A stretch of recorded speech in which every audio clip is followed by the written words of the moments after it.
Mes bien-aimés dans le Seigneur, que la paix et la grâce de Dieu soient avec vous aujourd'hui. Avant de commencer cette puissante méditation, je vous invite à rester jusqu'à la fin de cette vidéo, car ce que nous allons partager ensemble peut véritablement transformer votre vie financière et spirituelle. Ce n'est pas un simple message de motivation, c'est une parole de révélation.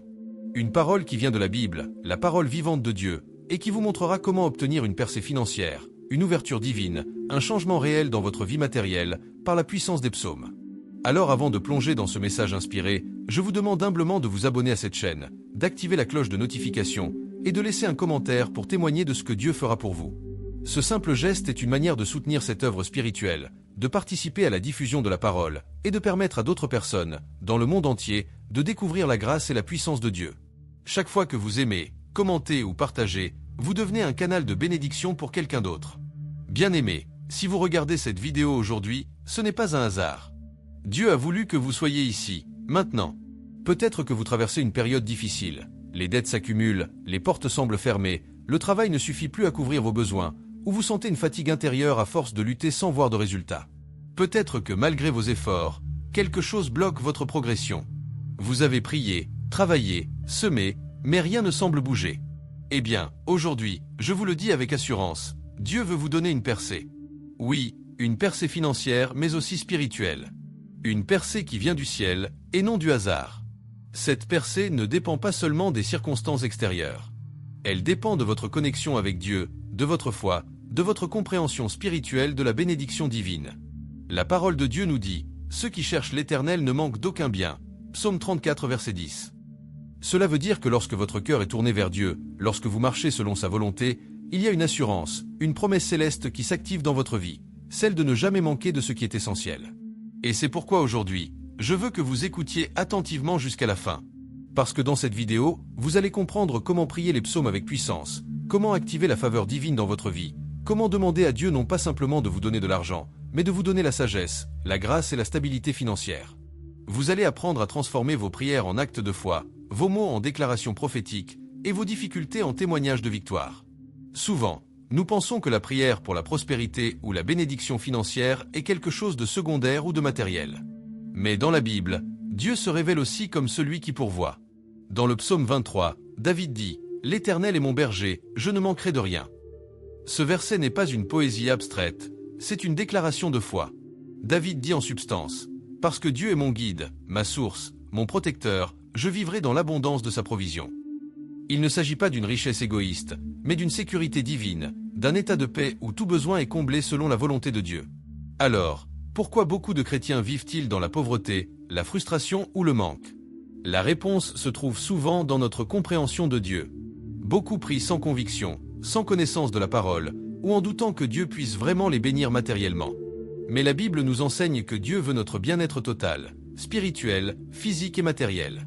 3 Jean 1 verset 2 dit « Bien-aimé, je souhaite que tu prospères à tous égards et sois en bonne santé, comme prospère l'état de ton âme. » Cela veut dire que Dieu désire que vous prospériez, mais que cette prospérité commence d'abord dans votre âme, dans votre cœur, dans votre esprit. C'est pourquoi cette vidéo n'est pas simplement une prière pour que de l'argent tombe du ciel, non. C'est un chemin de transformation intérieure. Dieu veut changer votre manière de penser, votre rapport à la richesse, votre vision de la provision. Il veut que vous compreniez que la bénédiction n'est pas une question de chance, mais une question d'alliance. Vous êtes enfants de Dieu, héritiers de ses promesses. Et quand vous priez avec les psaumes, vous ne priez pas seulement avec vos mots, vous priez avec la parole inspirée de Dieu, une parole qui porte déjà la puissance de l'accomplissement. Les psaumes sont des clés spirituelles. Chaque psaume contient un secret, une porte, une promesse. Certains parlent de protection, d'autres de délivrance, d'autres encore de prospérité. Quand vous priez un psaume avec foi, vous activez un principe spirituel éternel. Par exemple, le psaume 112 verset 3 dit « Richesse et biens sont dans sa maison, et sa justice subsiste à jamais ». Cela veut dire que la justice et la richesse vont ensemble. Quand vous marchez dans la droiture, Dieu vous confie des bénédictions matérielles, parce qu'il sait que vous les utiliserez pour sa gloire. Alors, restez avec moi jusqu'à la fin, car dans cette vidéo, nous allons voir comment transformer les psaumes en prières vivantes, comment proclamer les promesses divines sur vos finances, et comment recevoir la grâce d'une percée surnaturelle. Vous allez comprendre que Dieu ne veut pas seulement vous aider à payer vos factures, il veut vous donner une vision, un appel, un projet, une stabilité qui vient du ciel. Il veut que votre vie devienne un témoignage vivant de sa bonté. Mais avant tout, souvenez-vous, La percée commence dans votre cœur. Si vous ouvrez votre cœur à Dieu, il ouvrira les portes que nul ne peut fermer.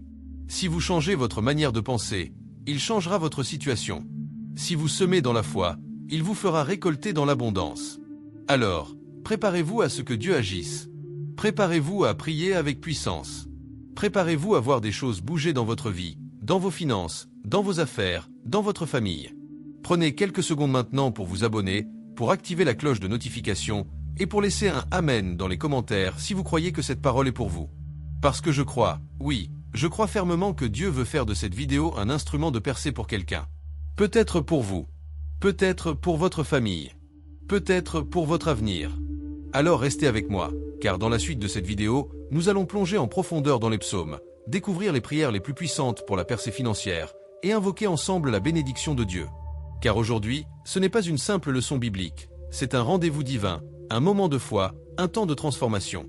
Que votre esprit s'ouvre, que votre foi s'élève, et que la main de Dieu commence à agir dans votre vie, maintenant. Amen. Mes bien-aimés dans le Seigneur, que la paix de Dieu soit avec vous. Après cette introduction où nous avons préparé nos cœurs, il est maintenant temps d'aller en profondeur. Dans cette seconde partie, nous allons méditer ensemble sur la puissance des psaumes dans la prière, et comprendre comment ces paroles inspirées de Dieu peuvent ouvrir les portes de la bénédiction financière et spirituelle dans votre vie. Oui, Dieu veut vous accorder une percée financière, mais il veut d'abord vous amener à une transformation intérieure. Ce n'est pas une question d'argent seulement, c'est une question de foi, de compréhension et de relation avec le Dieu qui pourvoit. La Bible nous dit dans le psaume 24 verset 1 « À l'Éternel la terre et tout ce qu'elle contient, le monde et ceux qui l'habitent ». Cela signifie que tout appartient à Dieu. Tout, votre vie, votre travail, vos ressources, vos opportunités, vos projets. Rien ne lui échappe.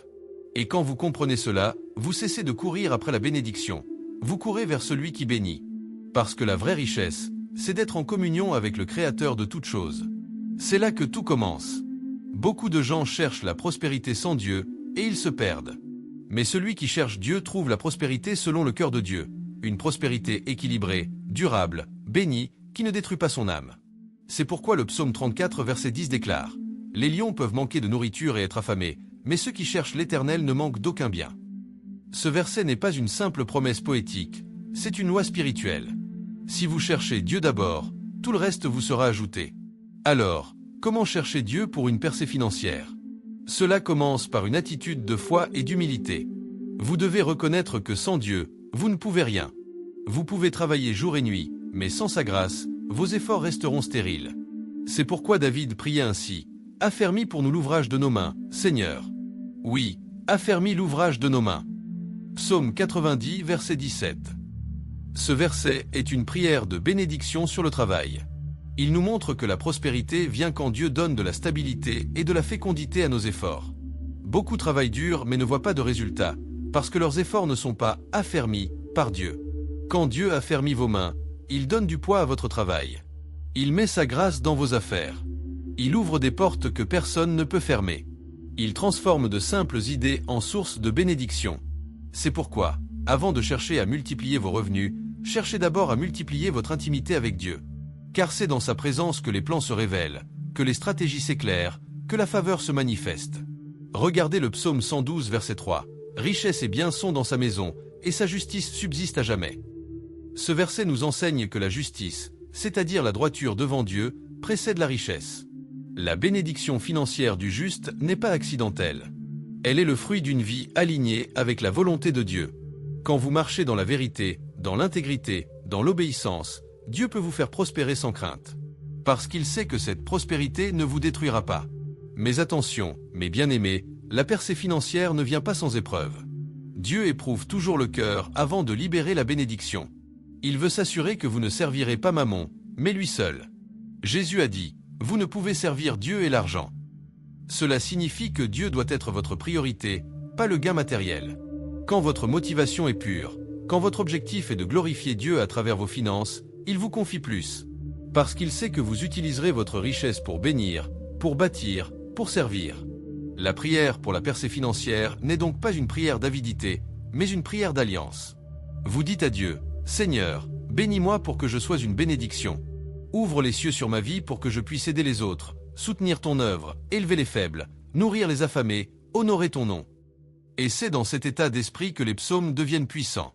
Prenons encore un exemple. Le psaume 37, verset 25. « J'ai été jeune, j'ai vieilli, et je n'ai point vu le juste abandonné, ni sa postérité mendiant son pain. » Ce passage est un pilier de foi. Il affirme que Dieu prend soin de ceux qui marchent dans la justice. Même quand tout semble difficile, même quand les finances semblent bloquées, Dieu a un plan. Il ne vous abandonnera pas. Il vous surprendra par sa fidélité. Et c'est là que la prière entre en jeu. Quand vous priez avec les psaumes, ne les récitez pas simplement, vivez-les. Méditez chaque mot. Prononcez-les avec foi. Parlez à Dieu comme à un père. Dites-lui, « Seigneur, tu as promis que je ne manquerai de rien. Tu as dit que les richesses et les biens sont dans la maison du juste. Tu as dit que tu affermirais l'ouvrage de mes mains. Alors aujourd'hui, je m'appuie sur ta parole. » Et quand vous priez ainsi, votre foi active la promesse. Le ciel répond à la parole, car Dieu veille sur sa parole pour l'accomplir. Mais souvenez-vous, la prière seule ne suffit pas. La foi doit s'accompagner d'action. Jacques 2, verset 17 dit, « La foi sans les œuvres est morte. » Cela veut dire que vous devez aussi agir dans la sagesse. Si Dieu vous inspire une idée, mettez-la en œuvre. Si Dieu vous montre une opportunité, saisissez-la. Si Dieu vous pousse à semer dans la vie de quelqu'un, obéissez. Chaque acte de foi ouvre une porte spirituelle. Et quand vous semez dans la bonne terre, Dieu fait croître ce que vous avez semé. Beaucoup de croyants veulent la bénédiction sans responsabilité. Mais Dieu bénit ceux qui sont prêts à gérer la bénédiction.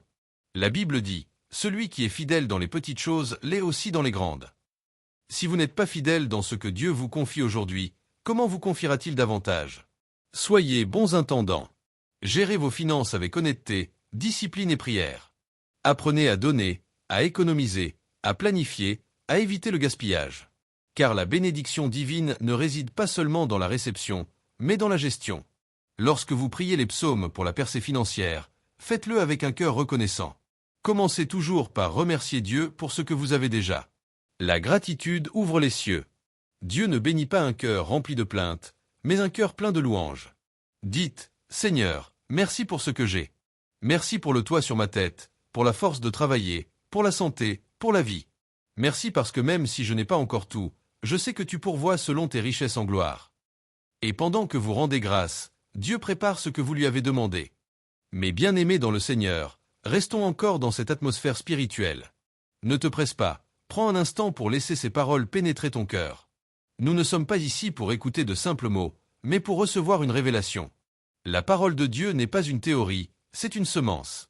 Et quand cette semence tombe dans un bon terrain, elle porte du fruit 30, 60 et même 100 pour 1. Si tu écoutes cette parole avec foi, ta vie financière, ta vie spirituelle et même ta paix intérieure vont changer. Aujourd'hui, nous allons continuer à comprendre comment la parole de Dieu, à travers les psaumes, agit comme une clé spirituelle pour débloquer la provision divine. Tu sais, beaucoup prient pour la percée financière, mais peu comprennent le processus. La prière, c'est le contact avec Dieu, la révélation, c'est la direction de Dieu, et l'obéissance, c'est la manifestation de Dieu. Tu ne peux pas avoir la percée si l'un de ces trois éléments manque. Quand tu médites les psaumes, tu te rends compte que David, malgré sa royauté, dépendait entièrement de Dieu. Il avait des richesses, mais il ne comptait pas sur elles. Il disait dans le psaume 16, verset 5, « L'Éternel est la part de mon héritage et de ma coupe, c'est toi qui m'assures mon lot. » Quelle profondeur! Cela veut dire, même si j'ai tout, sans toi Seigneur, je n'ai rien. Voilà le cœur du croyant qui reçoit les bénédictions sans être esclave de la bénédiction. C'est cette attitude qui attire la faveur divine. Car Dieu ne bénit pas la cupidité, il bénit la fidélité. Quand il voit que ton cœur est pur, que ton objectif est noble, que ton désir de prospérer n'est pas pour écraser les autres, mais pour élever les autres, alors il ouvre les écluses des cieux. C'est pourquoi le psaume 37, 4 dit, « Fais de l'Éternel tes délices, et il te donnera ce que ton cœur désire. » Cela ne veut pas dire qu'il te donnera tout ce que tu veux, mais qu'il mettra en toi les bons désirs, ceux qui sont en accord avec son plan. Et quand tu pries à partir de ces désirs-là, tu vois les choses s'accomplir rapidement, car ce sont des prières selon la volonté de Dieu. Beaucoup demandent à Dieu de bénir leur vie financière, mais ils ne veulent pas changer leur manière de penser. Or, la vraie transformation commence dans le mental.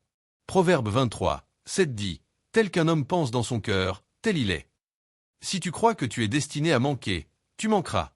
Si tu crois que tu es destiné à prospérer pour la gloire de Dieu, tu prospéreras. Dieu agit selon ta foi, mais aussi selon ta vision. Alors, commence à voir plus loin, commence à croire plus grand, commence à déclarer la victoire même quand tes poches sont vides. Souviens-toi, la foi n'attend pas de voir pour croire, elle croit pour voir. C'est cette foi que David exprimait dans le psaume 27, 13, « Oh! Si je n'étais pas sûr de voir la bonté de l'Éternel sur la terre des vivants. » Il parlait de la bonté, de la provision, de la protection de Dieu avant même de la voir. Et c'est cela qui fait bouger la main de Dieu, la foi déclarée avant la manifestation. Mais il faut aller plus loin. La percée financière, selon Dieu, ne se limite pas à l'argent.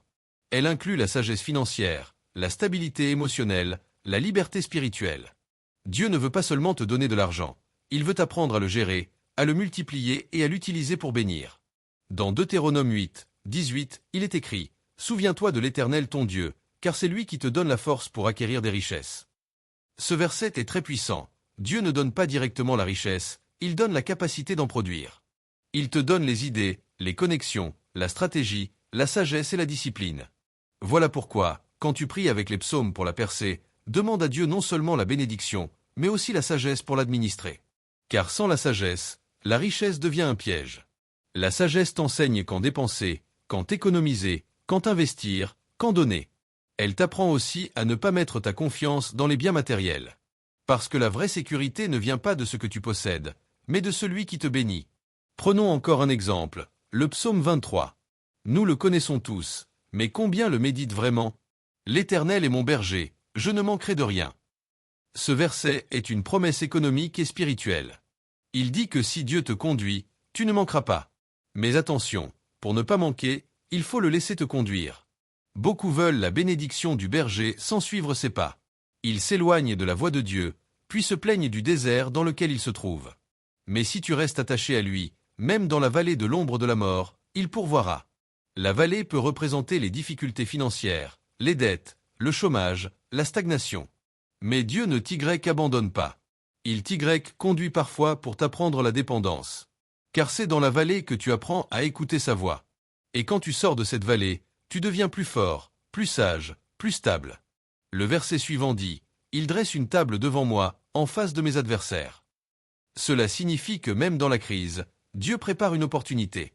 Même quand les autres tombent, il te fait prospérer. Mais pour voir cette table, tu dois garder les yeux sur lui. N'écoute pas la peur, n'écoute pas la comparaison, n'écoute pas les murmures de ceux qui doutent. Reste centré sur la parole. Car la parole est ta boussole dans la tempête.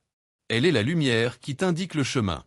Le psaume 119, 105 dit « Ta parole est une lampe à mes pieds et une lumière sur mon sentier. » Quand tu marches selon cette lumière, même dans l'obscurité économique, tu verras la sortie. Je veux maintenant que tu comprennes ceci. La prière avec les psaumes est une prière d'autorité. Ce ne sont pas des mots humains, ce sont des décrets divins. Quand tu déclares un psaume avec foi, tu parles le langage de Dieu.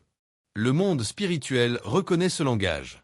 Les anges réagissent, les chaînes tombent, les portes s'ouvrent. Mais tu dois prier avec conviction, avec persistance. Car Dieu ne répond pas à la distraction, il répond à la détermination. Si tu veux voir la percée financière, fais des psaumes ta nourriture quotidienne. Lis le psaume 1 chaque matin. Heureux l'homme qui ne marche pas selon le conseil des méchants, mais qui trouve son plaisir dans la loi de l'Éternel. Ce passage te rappelle que la prospérité commence par les choix spirituels. Quand tu marches selon les principes de Dieu, tu deviens comme un arbre planté près d'un courant d'eau. Tes feuilles ne se fanent pas. Tes saisons deviennent productives. Et même dans les temps difficiles, tu portes encore du fruit. Oui, bien-aimé, Dieu veut que vous prospériez. Il veut que vous ayez plus que le nécessaire, mais pour que vous soyez capable de partager. Il veut que votre vie soit un témoignage. Quand les gens verront votre stabilité, votre paix, votre générosité, ils sauront que votre richesse ne vient pas du monde, mais de Dieu. Et c'est là que la gloire de Dieu se manifeste, quand votre vie devient un message vivant. Je veux te dire, ne baisse pas les bras. Peut-être que tu as prié longtemps sans voir de résultat. Peut-être que les dettes te pèsent, que les factures s'accumulent, que les opportunités semblent se fermer. Mais écoute, Dieu n'a pas oublié tes prières. Il les a entendues, et le temps de la manifestation approche. Il y a un temps pour semer et un temps pour récolter. Et ton temps de récolte vient. Continue de croire, continue de déclarer la parole, continue de garder la foi même quand les choses semblent immobiles. Souviens-toi, Joseph a été trahi, vendu, emprisonné, mais il est resté fidèle. Et en un seul jour, Dieu l'a élevé de la prison au palais. C'est ce que Dieu peut faire pour toi. Une seule décision divine peut changer toute ta situation. Mais il cherche un cœur prêt, un cœur qui lui appartient totalement. Alors, Lève-toi aujourd'hui dans la foi. Prends les psaumes, médite-les, prie-les, déclare-les. Et regarde comment Dieu va transformer ta vie. Que cette parole reste dans ton cœur. Je ne manquerai de rien, car l'Éternel est mon berger. Si tu crois cela, commence à le remercier maintenant. Dis, merci Seigneur, car ma percée financière est déjà en marche. Merci parce que mes dettes sont en train de disparaître. Merci parce que tu ouvres des portes. Merci parce que ma main va prospérer. Merci parce que je serai une source de bénédiction. Et pendant que tu remercies, Dieu agit. Les choses bougent. Le monde invisible travaille en ta faveur. Alors, garde la foi, sois patient, et prépare-toi à témoigner. Que le Seigneur te bénisse abondamment, qu'il te donne la sagesse, la force et la foi pour vivre dans la bénédiction qu'il a préparée pour toi. Et n'oublie pas, abonne-toi, active la cloche de notification et partage ce message pour bénir d'autres vies. Dieu t'aime, et sa main n'est pas trop courte pour te secourir. Ta percée arrive. Garde confiance, et reste dans la parole. Amen.